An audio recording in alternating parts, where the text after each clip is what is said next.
ملائکتہ یصلون علی النبی یا ایھا الذین آمنوا صلوا علیہ وسلموا تسلیما اللہم صلی علی سیدنا مولانا محمد وعلی آل سیدنا واصحاب سیدنا مولانا محمد مبارک وسلم وصلی علیہ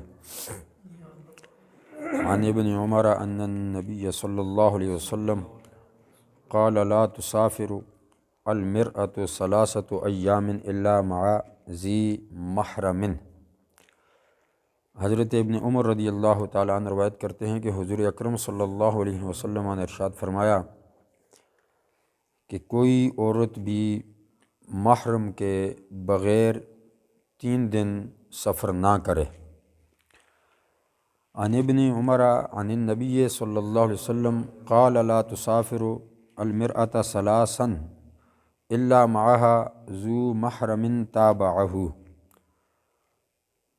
حضرت ابن عمر رضی اللہ تعالیٰ عنہ نے روایت کی کہ حضور اکرم صلی اللہ علیہ وسلم نے فرمایا کہ کوئی عورت بھی محرم کے بغیر 3 دن تک سفر نہ کرے۔ اگلی روایت حضرت ابو ہریرہ رضی اللہ تعالیٰ عنہ سے قال قال النبی صلی اللہ علیہ وسلم لا یحل لا مرأة تؤمن باللہ والیوم الآخر ان تسافر مسیرۃ یوم ولیلۃ لیس معها حرمۃ تابعہ۔ حضرت ابو ہریرہ رضی اللہ تعالیٰ عنہ روایت کرتے ہیں کہ حضور اکرم صلی اللہ علیہ وسلم نے فرمایا کہ جو عورت اللہ پر اور قیامت والے دن پر ایمان رکھتی ہے تو اس کے لیے جائز نہیں کہ وہ محرم کے بغیر 1 دن یا رات کا سفر تنہا کرے۔ یعنی کہ 3 حدیثیں ہیں، 2 حدیثوں میں 3 دنوں کا ذکر آیا اور ایک حدیث میں 1 دن اور 1 رات کا ذکر آیا کہ کسی عورت کے لیے جائز نہیں کہ وہ اپنے محرم کے بغیر 3 دن تک سفر کرے یا 1 دن یا 1 رات وہ محرم کے بغیر سفر کرے۔ اب ان میں تطبیق کیسے ہوگی؟ 3 حدیثوں کے اندر مناسبت کس طریقے سے ہوگی؟ تو یہ سائل کے اعتبار سے ہے۔ یوں سمجھ لیں کہ ایک شخص آیا تو اس نے سوال کیا آ کر کہ یا رسول اللہ کیا عورت بغیر محرم کے 3 دن تک سفر کر سکتی ہے؟ حضور نے فرمایا نہیں۔ دوسرا کوئی سائل آیا تو اس نے سوال کر دیا کہ کیا کوئی عورت 2 دن تک یا 3 دن تک سفر کر سکتی ہے بغیر محرم کے؟ تو حضور نے فرمایا نہیں۔ اب تیسرا سائل جو ہے اس نے سوال کیا کہ کیا کوئی عورت 1 دن یا 1 رات کا سفر بغیر محرم کے کر سکتی ہے؟ تو حضور اکرم صلی اللہ علیہ وسلم نے فرمایا کہ نہیں کر سکتی۔ یعنی کہ اسلام اس چیز کی اجازت نہیں دیتا کہ کوئی بھی عورت بغیر محرم کے اپنے گھر سے باہر نکلے۔ آج کل جو فسادات بڑھ گئے ہیں، عموماً دیکھنے میں آ رہا ہے، فتنہ فساد زیادہ ہو چکا ہے، تو اس کی بیسک وجہ یہ ہے کہ خواتین بغیر اپنے محرم کے گھروں سے سفر پر نکل جاتی ہیں۔ کوئی دین کی سمجھ نہیں ہوتی، دین سے دوری کی وجہ سے یہ تمام معاملات ہوتے ہیں، جبکہ دین اسلام اس بات کی اجازت کسی عورت کو نہیں دیتا کہ وہ اپنے محرم کے بغیر 1 دن کے لیے بھی اپنے گھر سے باہر نکلے۔ ہاں، عورت کو اسلام منع نہیں کرتا، تحفظ دیتا ہے۔ یہ عورت پر پابندی نہیں ہے بلکہ تحفظ ہے، اس کی حفاظت کے لیے کہا جا رہا ہے کہ بغیر اپنے محرم کے اپنے گھر سے باہر نہ نکلیں۔ 1 دن کا سفر بھی کرنا عورت کے لیے جائز نہیں ہے بغیر محرم کے۔ باب یہ سفر کا چل رہا ہے جس میں قصر کے حوالے سے بات ہو رہی تھی کہ نماز قصر پڑھنے کا طریقہ اور قصر کی حد کیا ہے اور لمٹ کیا ہے سفر کی جس میں نماز قصر کر کے پڑھی جائے گی۔ حضرت مولا علی کے حوالے سے یہ روایت ہے یقصر اذا خرج من موضعہ وخرج علی ابن ابی طالب فقصر وهو یری البیوت۔ حضرت مولا علی کرم اللہ وجہ الکریم آپ کوفہ سے باہر نکلے تو آپ نے نماز قصر کی، یعنی 4 کی 2 رکعتیں آپ نے پڑھی 4 کے بجائے، کوفہ سے جب آپ باہر نکلے، جبکہ کوفہ کے مکانات نظر آ رہے تھے، یعنی اپنی حد سے کوفہ کی اس سے باہر نکلے تو آپ نے قصر کرنا شروع کر دی۔ راوی کہتے ہیں کہ ابھی کوفہ کے مکانات نظر آ رہے تھے مگر اس کے باوجود مولا علی نے نماز کو قصر کر کے پڑھا۔ فلما رجع قیل لہ ہذہ الکوفۃ، پھر جب واپس آئے تو کوفہ نظر آ رہا تھا، تو مولا علی نے پھر نماز پڑھنا چاہی، یعنی کوفہ سے باہر ہی نماز پڑھنا چاہی قصر کر کے۔ تو بتایا، یعنی بتانے والے نے یہ بتایا کہ آپ نماز قصر کر کے پڑھ رہے ہیں تو قصر نہ کریں، یعنی سامنے کوفہ نظر آ رہا ہے، یعنی ہم اپنی حد کے اندر پہنچ رہے ہیں، جو سفر کی ختم ہونے کی لمٹ ہے اس کے اندر ہم پہنچنے والے ہیں، لہٰذا آپ قصر نہ کریں۔ تو آپ نے فرمایا قال لا، نہیں، ہم قصر ہی پڑھیں گے، حتیٰ ندخلہا، قصر پڑھنے کے بعد ہم کوفہ میں داخل ہوں گے۔ یعنی جب آپ نکلے تو آپ نے قصر پڑھنا شروع کر دی، پھر جب آپ واپس آئے تو نماز کا وقت تھا، تو اپنی حدود کے اندر داخل ہونے سے پہلے آپ نے نماز قصر کر کے پڑھ لی، پھر آپ کوفہ کے اندر داخل ہوئے۔ تو اس بات سے یہ بات کھل کے سامنے آ رہی ہے کہ قصر نماز پڑھنا یہ اللہ تبارک و تعالیٰ کی طرف سے دی گئی امت مصطفیٰ صلی اللہ علیہ وسلم کے لیے ایک سہولت ہے، ایک سہولت ہے۔ حضرت فاروق اعظم رضی اللہ تعالیٰ عنہ کے حوالے سے روایت ہے کہ آپ نے حضور کی بارگاہ میں عرض کیا کہ یا رسول اللہ، جب ہم سفر میں ہوتے ہیں تو پھر ہم قصر کریں گے، لیکن اللہ تبارک و تعالیٰ کا حکم یہ ہے کہ اگر سفر میں ہو تو قصر کر لو تو کوئی حرج نہیں ہے، یا کسی دشمن کا خوف ہے تو قصر کر لو تو کوئی حرج نہیں ہے، لہٰذا اب ہمیں دشمن کا کوئی خوف نہیں ہے تو ہم پوری نماز کیوں نہ پڑھیں۔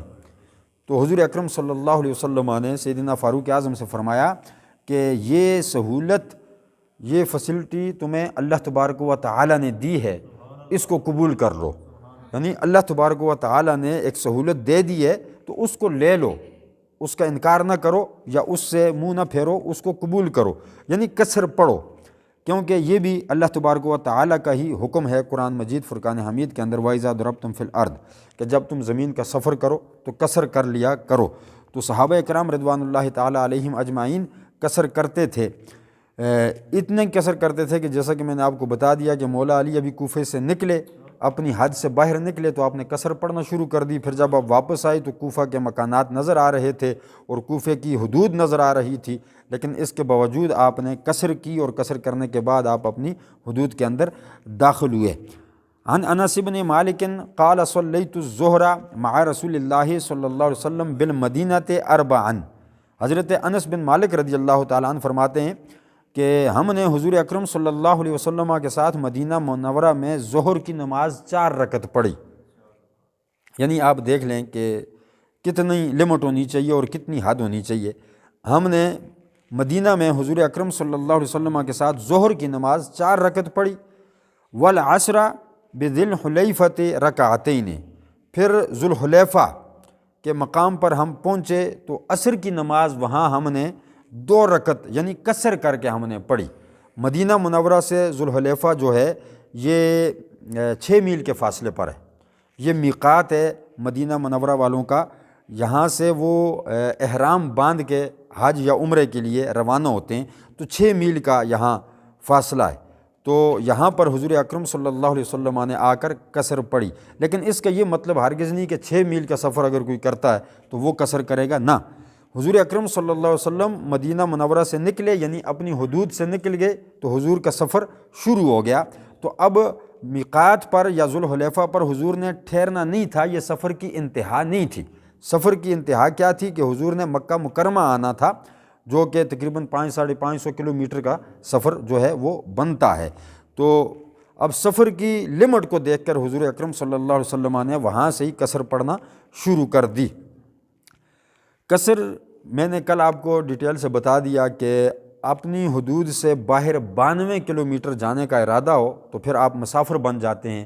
آپ جیسے ہی اپنی حدود کراس کریں گے، اپنے شہر کی حد کراس کریں گے تو آپ مسافر ہو جائیں گے، اگر آپ کا ارادہ 92 کلومیٹر جانے کا ہے۔ اور اگر 92 کلومیٹر کے اندر کا ارادہ ہے تو پھر آپ مسافر نہیں ہوں گے بلکہ مقیم ہی مانے جائیں گے۔ ایک بات اور ہے، بعض لوگ یہ سمجھتے ہیں کہ 92 کلومیٹر آنے جانے کا سفر ہے، کہ ایک بندہ 46 کلومیٹر سفر کرتا ہے تو آنے جانے کا 92 کلومیٹر بن جائے گا تو وہ سمجھتا ہے میں مسافر ہوں۔ ایسا بھی نہیں ہے، ایک سائیڈ کا 92 کلومیٹر، ایک سائیڈ کا 92 کلومیٹر ہوگا۔ اس میں 2 باتیں اور یاد رکھ لیں کہ وطن اصلی بھی ہوتا ہے، وطن اصلی اس کو کہتے ہیں کہ جس میں آپ کی پیدائش ہوئی، جس گاؤں جس شہر کے اندر، اس مقام پر آ کر آپ مسافر نہیں ہوتے۔ وطن اصلی تین قسم کے ہیں۔ ایک وہ جگہ جس مقام پر آپ پیدا ہوئے، آپ کے آباء و اجداد رہتے ہیں، آپ کا ذاتی مکان ہے، وہ آپ کا وطن اصلی ہے۔ اس میں آپ جتنے دن مرضی قیام کریں، چاہے جتنا مرضی سفر کر کے آئیں، اس مقام پر آپ مسافر نہیں ہوں گے۔ ایک یہ ہو گیا وطن اصلی جس جگہ پر آپ پیدا ہوئے۔ دوسرا وطن اصلی وہ ہے کہ مثال کے طور پر جس طرح ایک بندہ یہاں سے کسی دوسرے شہر میں گیا اور اس نے وہاں مستقل سکونت اختیار کر لی۔ مثال کے طور پہ یوں سمجھ لیں کہ کوئی بندہ یہاں سے کراچی چلا گیا تو وہاں اس نے اپنا مکان لے لیا، دکانیں لے لیں، اپنا کاروبار وہاں ہی اس نے سیٹ کر لیا اور اس نے مستقل سکونت اختیار کر لی۔ اس کا ارادہ بن گیا کہ اب میں یہاں ہی مستقل رہوں گا، تو پھر وہ کراچی میں بھی مسافر نہیں ہوگا، یعنی وہ اس کا وطن اصلی ہوگا۔ اور تیسرا وطن اصلی وہ ہے کہ جس شہر سے آپ نے شادی کی ہوئی ہے، جس شہر سے جس گاؤں سے آپ نے شادی کر لی، وہ بھی آپ کا وطن اصلی ہے۔